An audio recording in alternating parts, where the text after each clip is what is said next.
Welcome back to Looking Forth, the channel brought to you by Fourth Horizon & Co, and our network of creatives and makers, design thinkers and unthinkers, futurists and digital transformers, all with a common purpose of helping organizations like yours find new forms of value at the intersection of business and technology.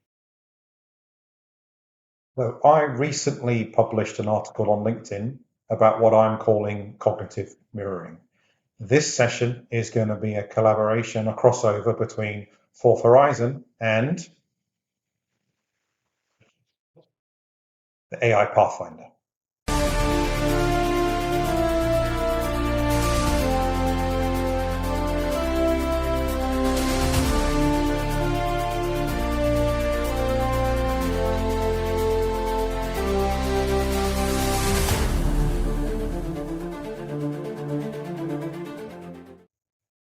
Well, I recently wrote this article on LinkedIn, a long form article with a supporting post on what I'm calling cognitive mirroring. And this is as a complete contrast to cognitive offloading. So if you've been reading anything on LinkedIn recently and you've seen any of the press articles on how overuse of generative AI is actually foreshortening and minimizing cognitive skills with people because they're actually offloading that cognitive effort. What I'm talking about is the complete opposite of that. And in a recent conversation with a friend of mine, I used the phrase thinking of using generative AI as an intellectual sparring partner. And so we'll talk a little bit about that. I'll go through some of the rationale and some of the reasons about why I think this way, and then I'll actually show you how I've been doing it in practice in the real world as part of developing this course that I'm calling the AI Pathfinder, and how I've been using various generative AI tools along the way, and I'll introduce each of them as I go through, how I'm using them, what I'm using them for, and some of the next practice that has been emerging by frequent daily use of these tools. Let's jump straight in with a sports analogy. So let's use boxing. So it is absolutely common practice for boxers, professional boxers, to use sparring partners. These are people that they box with frequently. They practice with them. They actually they'll go full rounds and practice all of their skills. That sparring partner knows what the other partner is good at, what their weaknesses are, what their training regime is, so they can actually practice and develop some of those skills. And in an ideal world, the sparring partners are evenly matched, but in some areas a little bit different. So at a higher level of skill, so that it's a bit of a stretch, and so that they're actually learning from each other. And ideally, the professional is developing their art, mastering the art form of boxing by using this sparring partner and actually getting the best of what they know and incorporating it into their daily process. And this is no different. I'll use another squash and padel, for example. They use ladders, and so rather than leagues, ladders, they try to evenly match and put people in a place. And I look a couple of places above and a couple of places below. So I'm getting that same benefit. I'm getting that same muscle memory training. I'm getting that same stretch. I'm getting that same development goal, but it's close enough that it's hopeful and actually develops me, and I don't give up rather than just simply having no hope and I just kind of check out essentially. So in the article, I talk about mastering the mirror. And so really using AI as our intellectual equals to help amplify ourselves by using these same principles of using what AI is good at, offsetting some of your strengths, using your cognitive processes, your critical thinking skills, and using it as a true mirror, as a peer, so you can actually joust, spar, nudge, and actually get a better output by combining what we're natively good at as humans and getting the best of both worlds, and then what an AI is good at. Think about, I mean, I have a library behind me, one of a couple of libraries, and there's only still so much I can read and absorb. This is then where I then partner with the AI solutions to help me close those blind spots, close those gaps, expand my world. I always think of it as almost the reverse of peeling an onion. I'm actually making the onion bigger. As I read something, I learn a little bit more. As I go into that book, I look at the references, I look a bit more. And what generative AI is doing is opening me up to this much larger world and help me fill in my blind spots, help me fill in my unknown unknowns, so I can actually start working with it and developing myself. So this is, as I said, the complete opposite of cognitive offloading. And this is a crossover between the Fourth Horizon and the AI Pathfinder. So let's get into this, which is actually at the heart of the article. So offloading, so this idea of passive data consumption. really losing your cognitive resolution. So we have this image here of this stream of sand pouring out of the machine, where I've essentially completely outsourced all of the cognitive effort, all of the responsibility and accountability of that into the AI solution. And essentially what I'm then doing is I'm totally at the mercy of the result I get back, because I haven't been actively involved in those turns. I've just simply said, go and give me an answer. I take that answer at full value, face value, and I don't really have maybe the grounding myself to kind of work out how would I even begin to validate this. Is it true? Is it not? Is it an hallucination? Is it not? And so what we're saying is, and as Ethan Mollick would say, the jagged frontier between these two worlds, mirroring then. Cognitive mirroring is this active dialogue with blending complex and unique ideas, sharpening our own cognition by sparring and jousting with the AI solution. So we really think about the evolution then of this partnership. So one of the places that got me onto this journey was I was reading Alvin Toffler's book, The Third Wave, and there is a phrase in here when he talks about the second wave, industrialization, and he used this phrase, which was industrialized man. I'm paraphrasing a little bit. Industrialized man essentially turned steam engines and electricity into energy slaves, and they was therefore able to amplify and augment their puny bodies and be more than they would be on their own. And so it got me thinking about, we think about this idea then of how do we augment ourselves? And if we think about Paul Doherty's book, Human Plus Machine, he talks about three modes. He talks about amplification, augmentation, and embodiment.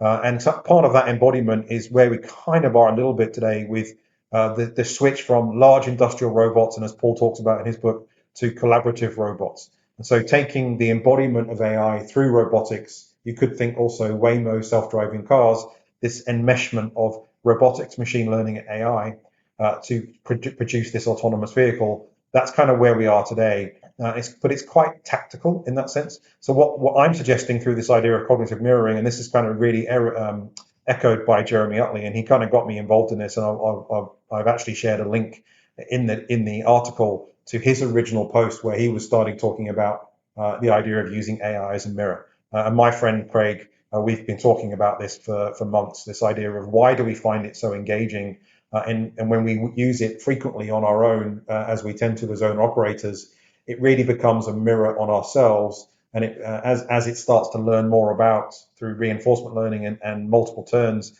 start to build a picture of how I operate with Gemini or ChatGPT or NotebookLM or Perplexity, it really does become a mirror. And the trick then for us is how do we stop it becoming an echo chamber?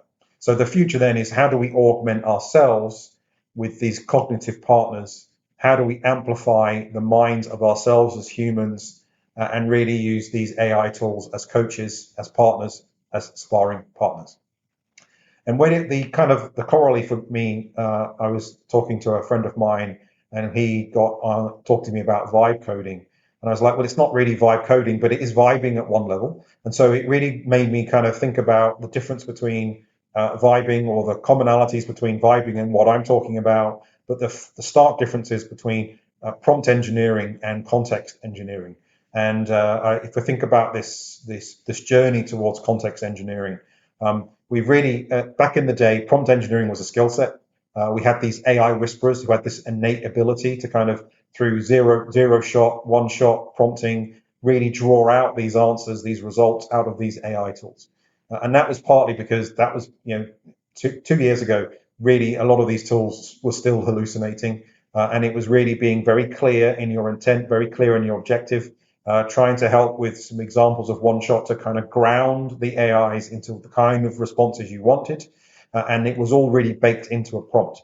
Now, as we'll see in a second, we have the ability to set master prompts, personalities, so we can set some of our intent at a higher level. We don't have to put that into the prompt. So we've moved from this very idea of being very, very tactical to this normalization phase where it's just about prompting, because we have other mechanisms to stitch our intent into the multiple turn of these canvases. And now what we're really saying is really getting to the strategic phase. So we think about context engineering. And in the AI Pathfinder course, I use this phrase, which is the value is not in the foundation model. The value is in what we bring to the foundation model with our own experience, our own expertise, the way we communicate with these tools, and the documents, the intelligence, the insight that we bring when we then start to ground these tools into the documents that represent our businesses, our organizations, our hopes, and what we're doing actually to make that conversation come to life. So this active collaboration, this positive interrogation that we have, the stance that we build in, which is not simply taking what we're not giving you a question and expecting an answer. It's a Q&A, it's an active dialogue, and we go through this in multiple turns. So we'll get into this now, and I'll start to then show you some examples of how I've started to use these tools.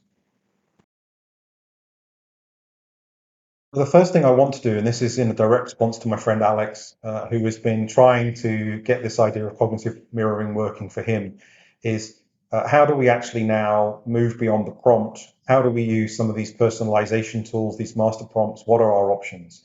So the first example I'm going to show is how I'm using ChatGPT and what you can do around personalization.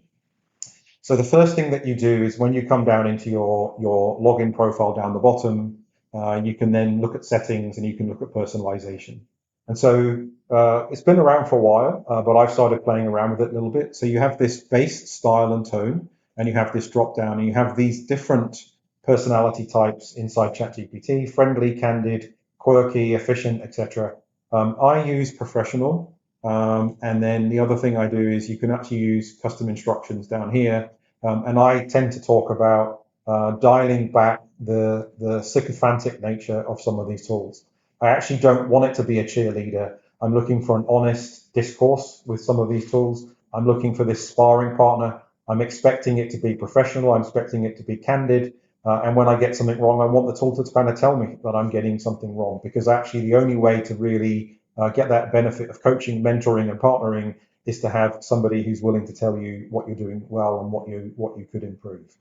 And so the other place we do this is inside NotebookLM.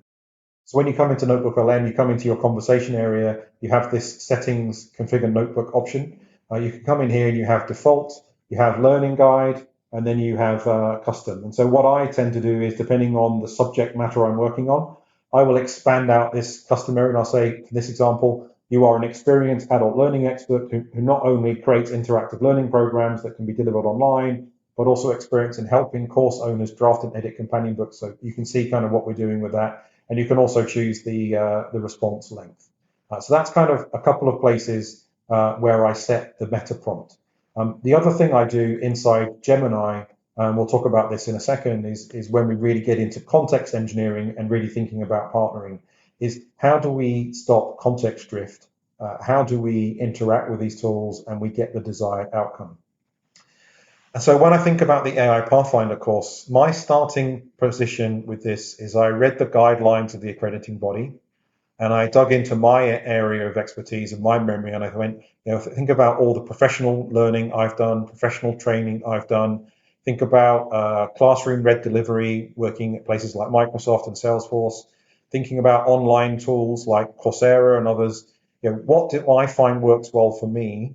And then using that to then go, and how would I think about training the learning outcomes and the assessment criteria for the accrediting body? So I drafted an outline of how I wanted to break down these modules and then work out the assessment criteria. And then I did a thing which is really thinking about the classic double diamond of design thinking. I kind of really wanted to expand and then contract. So the expansion phase was I used that outline document in Google Docs, which I then sometimes have to download that as a PDF. I created a standard prompt and I used my prompt library for that.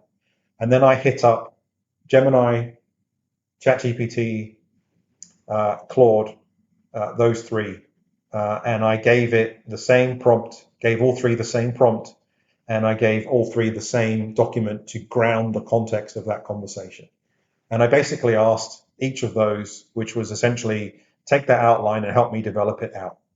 And so I then, over multiple turns, I start to build out kind of this in this collaborative mentoring coaching style through the master prompt is, what am I missing? What are my blind spots? How could I do this? And I get each of them to provide me their their insights, their outputs, as I would ask a peer, as I would ask a friend, to get their advice, their opinion.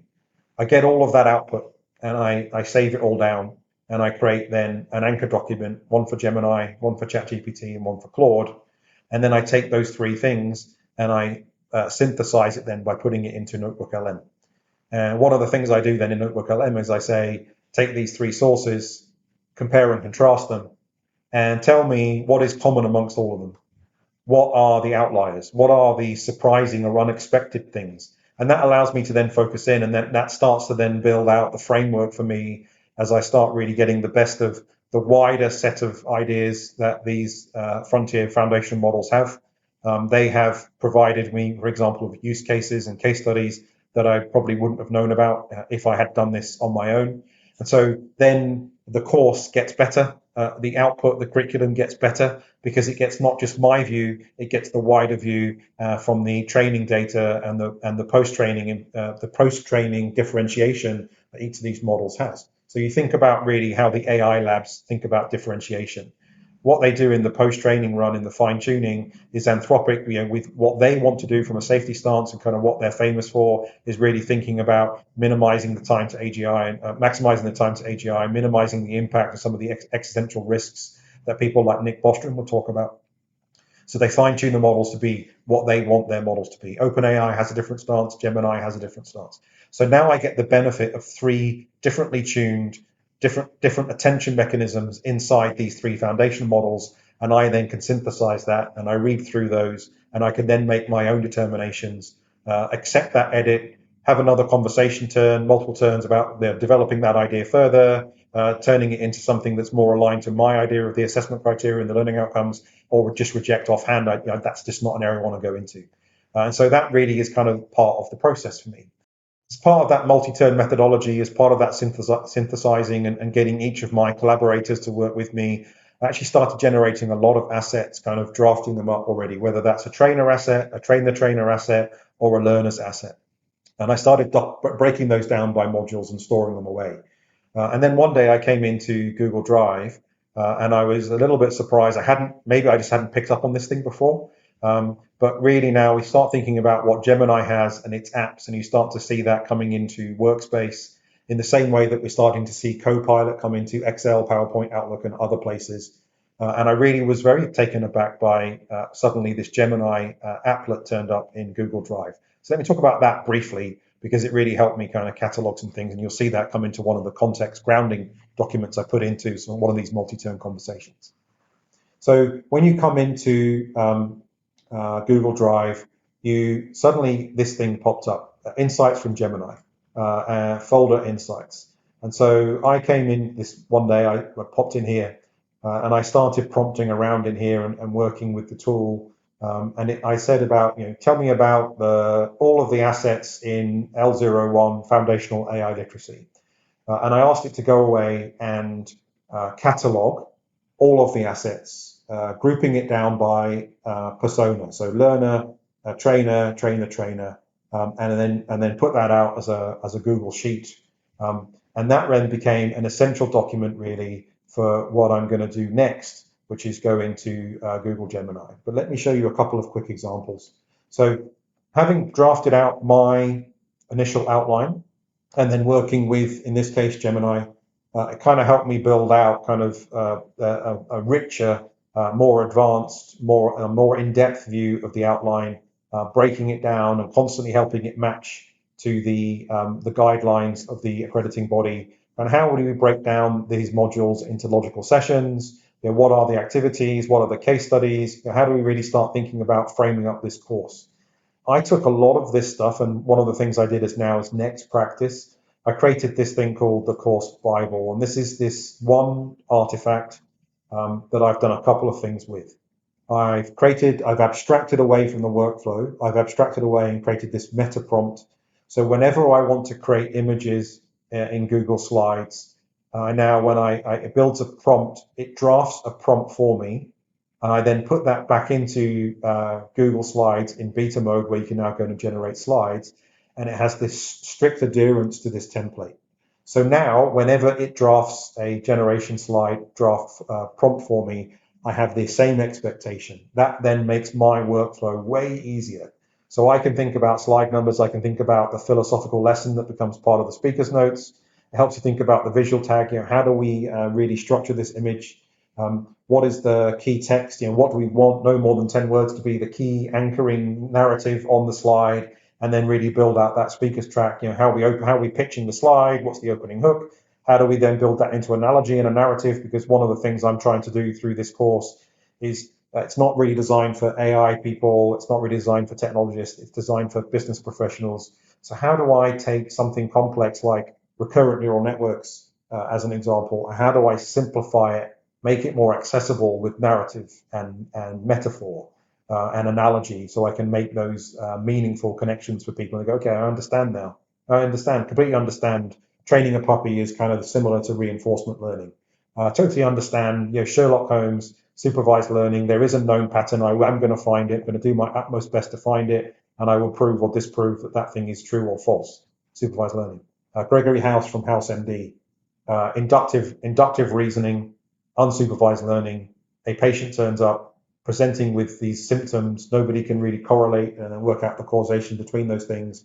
And he then goes through his diagnostic process that helps him go, well, actually, if I take at face value these symptoms, they don't mean anything. When I start thinking, integrating them together, it really gives me an idea of what the ailment is of that patient. I can then start to treat it. So those three metaphors for supervised, unsupervised, and reinforcement learning is one of the ways I then build in this around this idea of analogy or metaphor. The other thing I did then is I was very clear. The course I'm designing is for online delivery. So anything we do around activities and handouts and interactive discussions has to be set up for a modality which is Teams or Zoom or something like that. And then the principles that then come through into all of these conversations I'm having with my working colleagues, my collaborative partners, my AI partners. This is not a course to teach you to become an AI engineer. We won't be actually building any models or doing any fine tuning. You do not need to be deeply literate. You don't need to be a maths genius. You don't need to about Bayesian statistics. And we're deliberately making it accessible into busy professionals' working lives, because we have a training intervention. Then we give you a way to go, give you the time to rebuild that AI auditor's mindset. And so this then what is one of the artifacts that really becomes part of the way I then anchor my collaborative partner as a cognitive mirror. I really want, these are my thoughts, my observations, my non-negotiables, and I really want every one of these Gen AI solutions to get that context very quickly, so we can then start to develop out kind of these assets and these curriculum areas. And so let's see how we then use some of these things. So we've spoken about harvesting what's in Google Drive to create a catalog of assets that already exist. We've spoken about anchoring it down onto an artifact that is your non-negotiables and things like your meta prompts.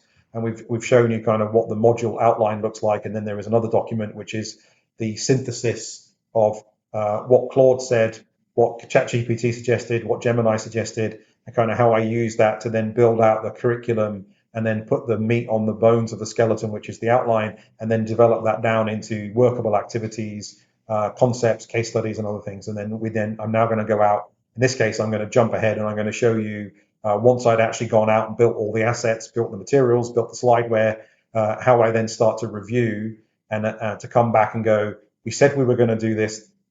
We said we were going to do these 4 things. We've got these 4 assessment criteria. Now that everything's been built, help me validate and verify, are we still on track? Are we still doing those things as we set out to do?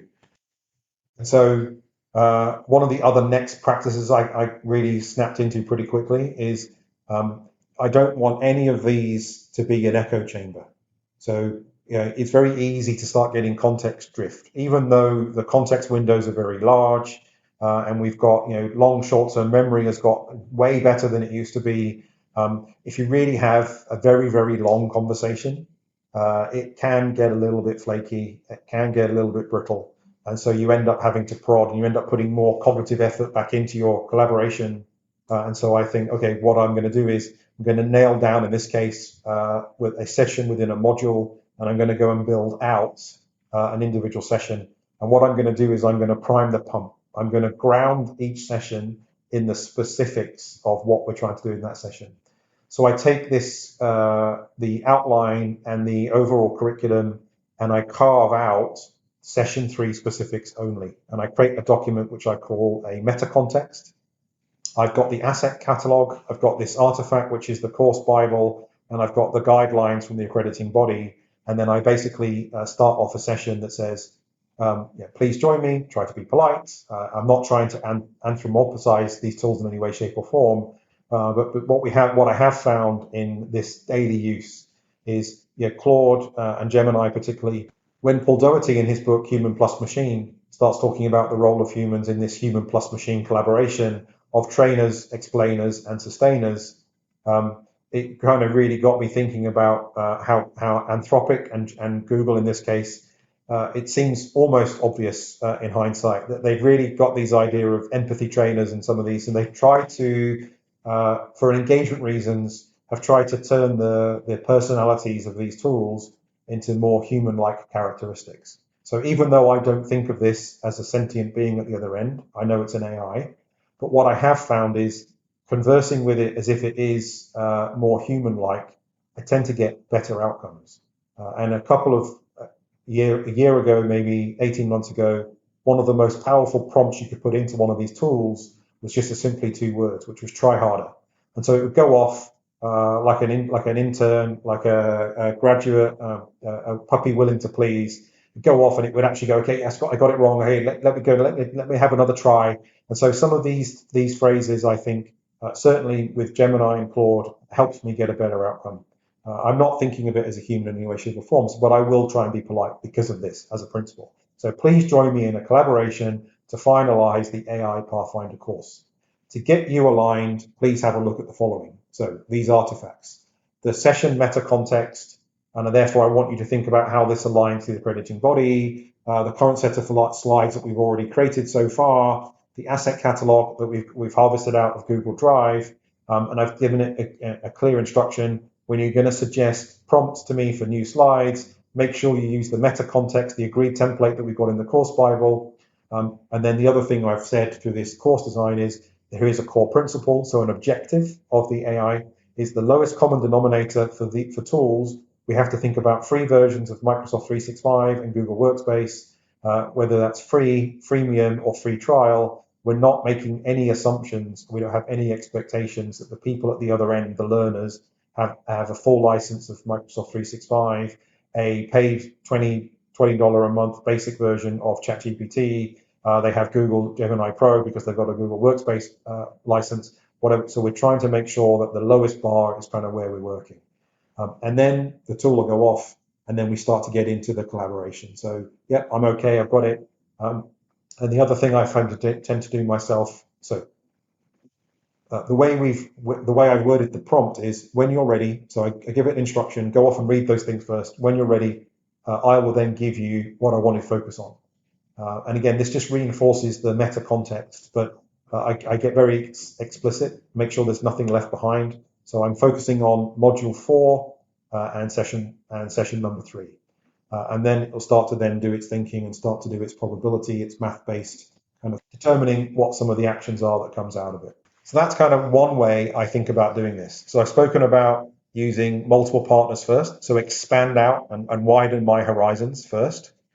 Come down in something like NotebookLM and synthesize those different opinions, and then work out, apply a human veto, take it at face value. That's what I want to do, and I'll go into validate a few things with Google Search, for example, and I'll then, in some places, I will then continue to riff with the tool and kind of expand out some of those ideas, some of those concepts, and will then hone it down, sharpen it down, and make it more aligned to how I'm thinking about the learning outcome, thinking about the assessment criteria, or the objective of what you're trying to do with the report, what you're trying to do with the PowerPoint presentation, what you're trying to do with the synthesis and the analysis of what you're trying to get done in your task, working in this posture of human plus machine, collaborative partner, sparring partner, and your intellectual cognitive mirror.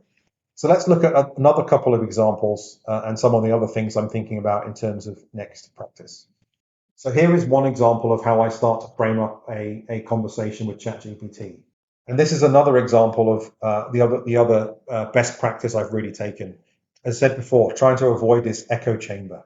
So I effectively did most of the writing of the course in Gemini. Now what I'm trying to do is validate that. I've reviewed it, I've finalized it. Now what I'm trying to do is review that, peer assess it, validate it again with a second pair of eyes. So this would be just like getting a second opinion. Because Gemini is a foundation model, GPT is a foundation model, they are subtly different. They essentially have the same corpus of knowledge, Wikipedia, Reddit, Discourse, etc., etc. But the way that that post-training run has happened, the way that they've been fine-tuned, you can get different answers from these two foundation models. So I used one to create the course. Now what I'm doing is verifying it using another one. So I then come back into ChatGPT and I start this conversation around, in this case, module 3. So, and what I'm doing is I'm trying to then really get a narrative extension to the module. And what I was doing outside of these books is I was also reading Richard Rummelt's book, Good Strategy, Bad Strategy, and I was drawn to chapter 13 on dynamics and the kind of difference that Intel, the differentiating factor that Intel brought to the market of chips and the change they made to their business model. So back in the day, most of these chipsets were specifically designed, they were proprietary designs for a third party, a customer. And Intel was tasked with their high-tech skills of working out how to embody that logic into a chip. And in a couple of occasions, as Richard describes in his book, the customer was unable to really fully pay. They had some economic challenges. And so rather than owning the IP, they basically said to Intel, okay, how about you have access, we can license it, you can do whatever you need with that control gate, that chip.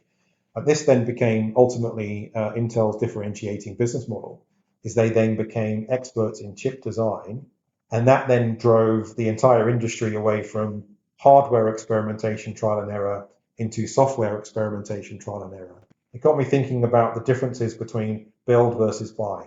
Do I go and build my own AI model? Do I go and get an open source model and fine tune it myself? All of the effort that goes with that, loading the data, pre-training, training, post-training, everything that goes with managing that model. Or do I go and just buy off the shelf? And as I said earlier, the value of the model, the value of the AI tool is not in the model. The value should be in the humans in a human plus machine stance that bring their experience, their expertise, their documents, like I've shown you in how I ground these conversations in what I'm trying to achieve with this conversation. That's the value. And so it kind of struck me as there's a parallel here, there's a corollary here between hardware and software and the cost of being wrong and the trial and error of doing that. And so I kind of put this into ChatGPT and said, okay, help me riff this, help me expand this idea, synthesize and integrate these ideas together, and go off and use what you're good at with a much wider view of the world, a much broader set of learnings, and help me think about, go through and integrate this idea and create this narrative that I want to do in the module. So that's one example of how I use this. The other example I'd like to show of how I'm using some of these tools on a daily basis is I'll talk about how I'm using NotebookLM, this really excellent, currently free service from Google, super powerful. They've rapidly expanded the number of sources you can put in. It used to be 50, it's now 300. It's becoming a really powerful tool for me. Things like audio overview, video overview, flashcards, quizzes, all the infographics I'm using a lot. And the audio overview is really good. And again, you can come in and you can actually set your preferences. How do you want that to sound? Do you want 2 people, 3 people, etc.? An interactive mode. You can actually, it's like listening to a podcast and being able to pick up the phone and say, oh, we've got a caller coming in. I want to ask this question about the body of knowledge they've generated this audio overview on, and you can cut in and you can start asking questions, and it starts real time giving you answers. Super powerful. And I was speaking to a contact, an acquaintance, about what this could really mean for people with dyslexia, for example, who might struggle to read, but could really get real value out of long form audio overviews of some of the material, so they can interact with it and learn in a different way that's more applicable to how they're set up, and probably more accessible and probably as a result more powerful, more value adding for them. So I'm going to go into NotebookLM and I'm going to show you an example of what I'm also frequently doing. So as part of the AI Pathfinder course, I prescribed some required reading in 3 of the modules and some optional reading in the 4th and final module. But I know that not everyone reads the same speed as me. Not everyone enjoys reading. The book choices I've made, I've also made a choice that they are a requirement, that they are all still in print, ideally in paperback form, so they're cheaper. There are audio book versions of them available. You can find ebook Kindle versions available through Amazon. And most of them, if you dig around on YouTube, you can usually find the author talking in a plenary type session or something like talks at Google for up to an hour talking about their book. So even then, if learners don't have the ability to read because they can't find the book, don't have the resources to source the book, and then maybe just fundamentally don't like reading, we've given them alternative ways to absorb the material. But having said that, I also want to make sure that because I'm weaving in the readings and building on and enhancing a concept from the readings of module 1, we're extending it in module 2. I also want to make sure that we're giving them the hooks, the anchors, the context that we really want them to have, the lessons to build on in the following modules. And so I've committed to creating these reading guides. Now, these are not just cliff notes. So this is an example of thinking about prediction machines. So I read the book and I make a load of notes. And what I find myself doing is using a Google Meet instant meeting and effectively dictating my thoughts, my comments, my observations about the reading. And then within that, then saying, oh, there's a parallel here to say Brad Smith's book, Tools and Weapons. And so I'm trying to get this much richer context for learners. Here are the things to take away from that chapter, why it's called intelligence, so from prediction machines. And then here are all the other things that I'm also adding into it. And I've given, in this case, NotebookLM a task, which is generate a 1,000-word short form reading guide for the course, and then give me a 3,000-word long form, which could become a chapter for a future book that I'm writing. But the key to one of the things I want to show in here is I'm giving you these sources to anchor yourself on, and I'm asking a question: how can we expand further but still pass the standalone test against the original text? And please feel free to ask some questions to help evolve, expand, and amplify and create new connections in concepts. And then one of the assets I've put into the sources is what I've called David's Voice, which is 10 of my best performing short form LinkedIn posts, 5 of my best performing long form LinkedIn articles, and 3 or 4 blog entries from my website, Fourth Horizon & Co. That kind of helps this NotebookLM understand how I write, my tone of voice, my tone of phrase, how I think about using language in combination. So then when it starts to draft it, it's already a lot closer to how my final edits will be, and it just gets you a jump start. But then this interesting part here about free fill to ask some questions. And so I have to apologize, I'm going to scroll down. So it comes up, frames up the 1,000-word, starts to frame up the 3,000-word, and then it comes in here and says, questions to expand the chapter. So when we talk about a cognitive mirror, we talk about an intellectual sparring partner.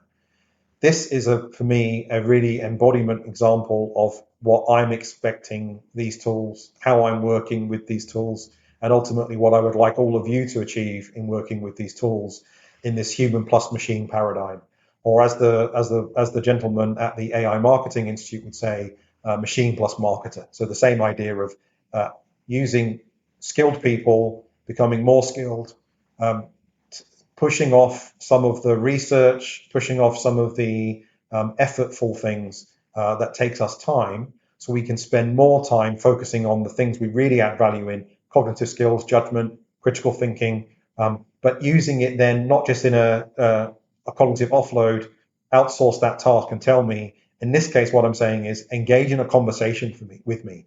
In order for you to do the best job on my behalf, what else do you want me to give you that I haven't already covered in the voice note and some of the other things I've provided in some of the sources? And so here are some of the questions it's asked me. So the unknown unknowns. So it knows, based on its sources and doing a web search, Prediction machines uses Donald Rumsfeld's idea of the matrix of unknowns. And one of those classically was the unknown unknowns. So it said to me, what are the unknown knowns in terms of risk? The other one it asked me about is I use Todd Rose's book, The End of Average, to get this challenge of when we start talking about gender bias, representation bias, so many of the design tools, so much of the AI algorithms and other things are really generally trained on the average man. And that comes through in societal bias and risk. It comes through in access to services, and fundamentally, it also comes through in product design. And so, one of the examples in one of the readings is from a design perspective, many car companies today still design the driver's seat to be based on the average man. So when a woman then is driving, the seat is not really designed, the position is not really designed, the head support is not really designed sufficiently well for women who have generally less muscle in the neck, and therefore they're much more prone to whiplash injury. And that then cascades through so many of these things. And one of the examples I actually gave in provide in the AI Pathfinder course is, one of the other things I do is I provide some support for an NGO that focuses on type 1 diabetes and providing monitoring services and ultimately closing the universal coverage gap, because the equivalent of the NHS in the UK does not provide insulin. Thailand does, but Cambodia and other countries do not. And so they provide life-saving insulin to type 1 diabetics.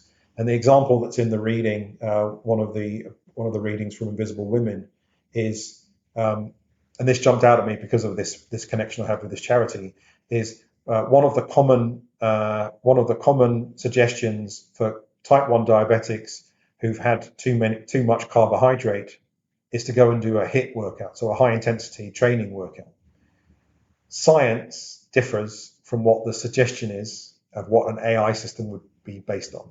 So science says actually women in a HIIT workout burn more fat than carbs. So now put that in the context of type 1 diabetes. If I've had too much carbohydrate and I'm a woman and I go and do a HIIT workout, it's not actually going to pull me back from my hyperglycemic incident I'm in, and I have to then overfactor insulin to correct my position. And that's because we've got this gender bias of the average man would respond this way to an overconsumption of carbohydrate, therefore that should be okay for all type 1 diabetics. No, wrong, gender bias, representation bias, flawed data. And so we need to move past that. And so in this example, NotebookLM asked me, help me expand this idea of average then. What does it really mean? And then the human in the loop. So I'm going to actually just scroll down to the average one, because this was interesting for me. So bear with me a second. So I then simply write in here and I say, on number 2, the average in generative AI. If we use free consumer-facing versions of ChatGPT, Gemini, Claude as frontier foundation models to avoid the average pitfall, we need to get creative. This is not simply prompt engineering, which was a tactical answer, thinking back to the concept of context engineering, a tactical answer to early problems of generative AI, where you needed these AI whisperers, those with an uncanny ability to nudge and prod and write effective zero-shot, one-shot prompts to get answers out of the earlier versions of GPT and others. We have moved on from there as context windows have got larger, attention mechanisms have got more context to focus on, and the frontier models have even more parameters to draw on. But we're still talking about prediction machines. We're still talking math, statistics, and probability. The trap.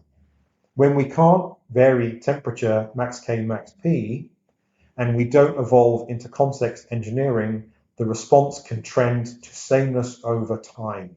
The value of AI is not in the model, it's in the experience of the user, their knowledge, and their data they use with the AI.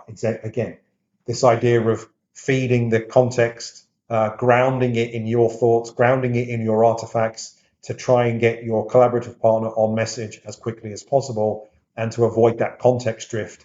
And so I have had this problem even recently with Gemini.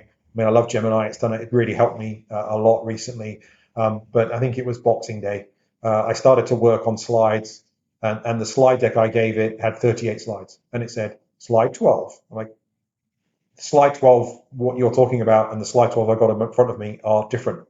Are you sure are you sure you've actually got the actual deck on? No, I've got 15 slides. No, we've got 38 slides. So, bit tongue in cheek, I said to it, did you have too much turkey yesterday? You're still feeling a bit tired. Ultimately, I said, I think we need to end this conversation here because we're not talking about the same thing.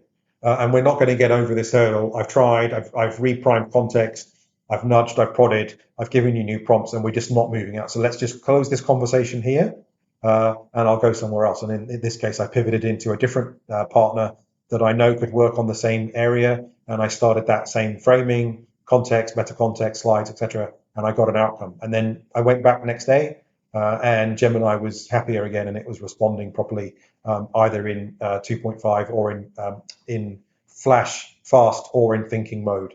And this is one of the things I found is once Google actually rolled out Gemini 3 into thinking mode first, I actually saw essentially a fall back into worse performance, kind of what I was expecting, and it's gradually caught up again. And so this is one of the things that we talk about in terms of prompt libraries and the value of a model card. And it really comes out in the course that I've written in terms of the AI auditor's mindset. We should get in the habit of regularly assessing these tools, our partners, and saying, I asked you this question, here is the response I'm expecting to get, and here is the response I'm getting.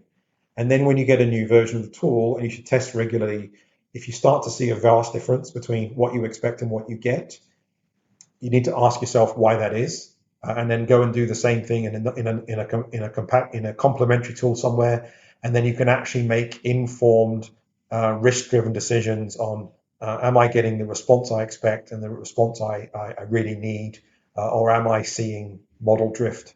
Am I seeing hallucinations creep in? And know when to draw a line, when to stop a conversation and start a new turn, and if necessary, because of the way these incrementally change, try again tomorrow. And I found that actually to be quite useful, is try again tomorrow. So now what I'm going to do is now go back into NotebookLM and kind of show you then how it took my answer and what it did with it next. And so forget the cheerleader part of this, the sycophant in here. This is a sophisticated evolution of the argument. But what it then started to do is integrating in what I've spoken about in the reading and the voice note on deep learning. And then it added in this idea of the trap of average. And so the sameness trap, some of the things I pushed at it, max K, you can see here, temperature, max K, max P, and what that means in terms of parameters and attention mechanisms and context windows. And then it ended up saying what you should be doing to work as this cognitive mirror. So don't just ask, write a sales script. You're going to get the average, the sameness. Context engineering and what we're really expecting as part of this partnering and this cognitive mirroring is, here is the transcript of our last 3 failed sales calls. Here is our new product spec sheet. Here is the profile of the skepticism our buyer usually feeds. Based on this specific context, help me draft a script that allows me to address that. And the other thing I put in here is this idea of data as oxygen rather than data as oil. And ultimately, that kind of frames up then how I've been using these tools. And when I really talk about cognitive mirroring, this is what I'm talking about. If you found this interesting or useful, please like and consider subscribing. We welcome any questions, feedbacks and comments. It helps us help you. Don't forget to check the show notes for further information and any links referred to in this show. Do feel free to connect with me or us, QR codes and URLs to LinkedIn right after this. Until next time, stay safe and stay curious. Original audio created using Refusion AI, intro video using Google VO, post-production editing in DaVinci Resolve, all by me, David Mott.